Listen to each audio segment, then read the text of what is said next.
Left in the heat, the tragic case of Vanessa Esquivel and her 15-month-old baby. Imagine this. A car sits in the scorching Texas sun. Temperatures outside soar past 100 degrees. Inside that car, sealed shut, the heat rises even higher, unbearable, suffocating. Now imagine a child, 15 months old, too small to open the door, too weak to cry loud enough for anyone outside to hear. By the time rescuers arrive, it's already too late. This is not an accident. According to prosecutors, it was intentional. A choice. A betrayal no one can comprehend.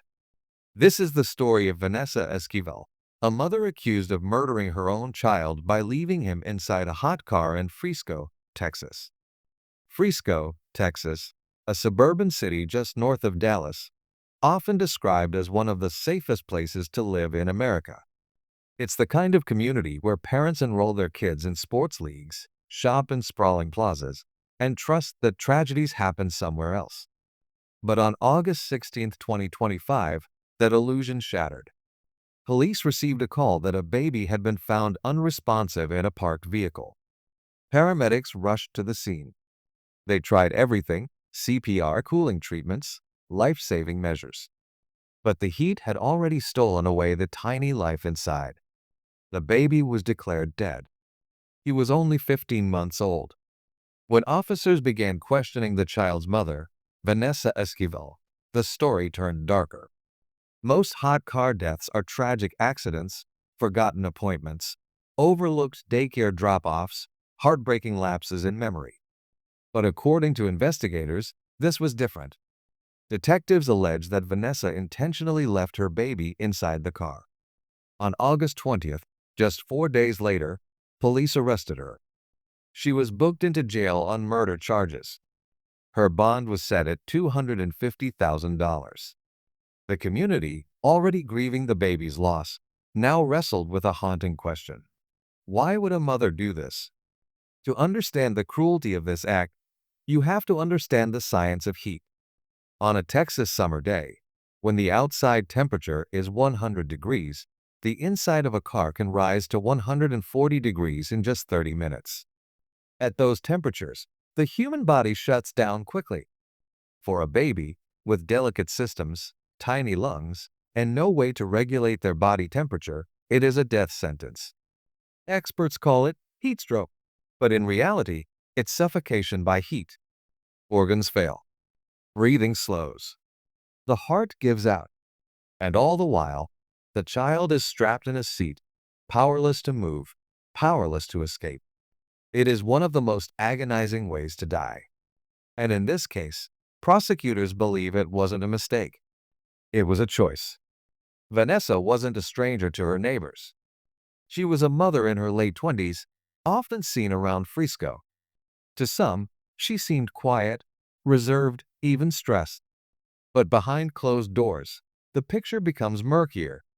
Investigators are now looking into her personal history, her struggles, her relationships, her mental health, and whether signs of instability were ignored. Friends and family are divided. Some say she loved her baby and couldn't possibly have done this intentionally.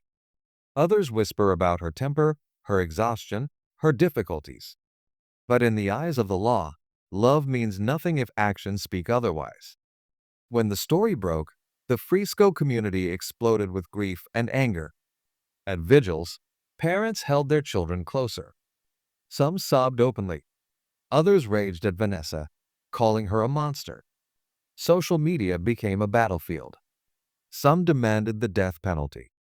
Others urged compassion, suggesting mental illness or postpartum struggles might explain the crime. Many simply asked the question no one could answer: why? The baby's name was etched onto balloons released into the sky. A life barely begun, stolen before he could even learn to speak. As Vanessa awaits trial, prosecutors are building their case. Their argument: this was intentional murder. That Vanessa made a choice to leave her child in the car, knowing the deadly risk, and walked away. The defense will likely argue otherwise.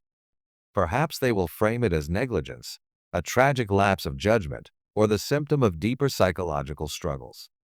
They may push for lesser charges, like manslaughter. But the weight of the evidence, the searing heat, the circumstances, the lack of accident, will hang heavy in that courtroom. For jurors, the decision will not just be about facts. It will be about morality, about trust, about whether society can forgive a mother accused of killing her own child. This case doesn't stand alone. Every year, an average of 37 children in the U.S. die in hot cars. Some are accidents. Some are negligence. A small number, like this case, are suspected to be intentional. Each time, the debate resurfaces. Should cars be required to have child detection systems? Are parents being held accountable enough? Where does neglect end and murder begin? And always, the same painful truth remains. These deaths are preventable. Adding to the outrage is a chilling detail. Vanessa's case is not the first of its kind in Texas. In recent years, the state has seen a surge of hot car deaths, making it one of the worst in the nation.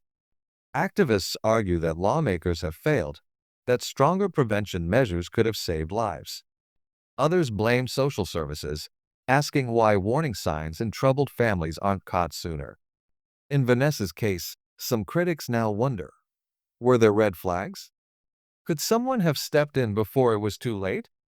At the center of it all is a child, a 15-month-old boy who will never see another birthday. His name should have been spoken in classrooms, on playgrounds, at graduations. Instead, it is spoken in courtrooms and news reports.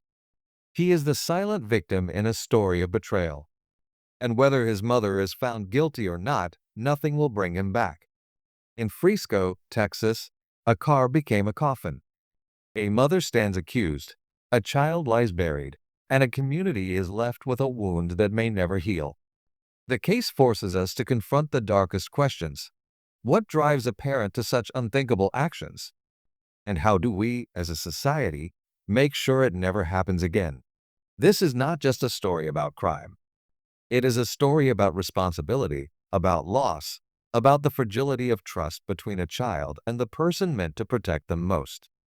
The story of Vanessa Esquivel and her baby will linger, not only in Frisco, but across the nation, as another reminder that safety, even in the most ordinary places, can never be taken for granted. If you believe stories like this need to be told, don't forget to subscribe to the True Crime Spectrum. Because together, we give a voice to the victims and demand justice for the lives that should never have been lost.